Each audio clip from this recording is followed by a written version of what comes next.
আমাদের কণ্ঠনালীর এখানে বাটারফ্লাই বা প্রজাপতি শেপের এক ধরনের গ্রন্থি আছে যেটাকে থাইরয়েড গ্রন্থি বলা হয়। তো এটা থেকে কিছু হরমোন নিঃসরণ হয়, যেগুলো আমাদের মানে বডি মেকানিজমের ক্ষেত্রে মানে কাজে লাগে। তো এখানে এই হরমোনগুলো ঠিকঠাক মতো রিলিজ হচ্ছে কিনা বা বেশি পরিমাণে হচ্ছে কিনা বা কম পরিমাণে হচ্ছে কিনা সেগুলো মানে জানার জন্য কিছু টেস্ট আছে। ১ম টাই হচ্ছে TSH, যেটা হচ্ছে থাইরয়েড স্টিমুলেটিং হরমোন।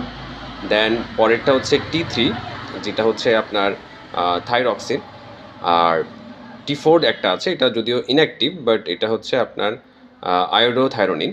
তো এই ৩ টার লেভেল যদি ঠিক থাকে, তো সেই ক্ষেত্রে বুঝতে হবে যে আপনার থাইরয়েড হরমোন ঠিকঠাক মতো মানে এই হরমোনগুলো রিলিজ করছে। এগুলোর মাত্রা কোনোটাই মানে বেশি না বা কম না। তো এখানে যদি কোনো কারণে এই যে TSH এর মাত্রা কমে যায়, সেই ক্ষেত্রে আপনার হাইপারথাইরয়েডিজম হতে পারে। দেন হচ্ছে আপনার বেড়ে গেলে এটা আপনার হাইপোথাইরয়েডিজম হতে পারে।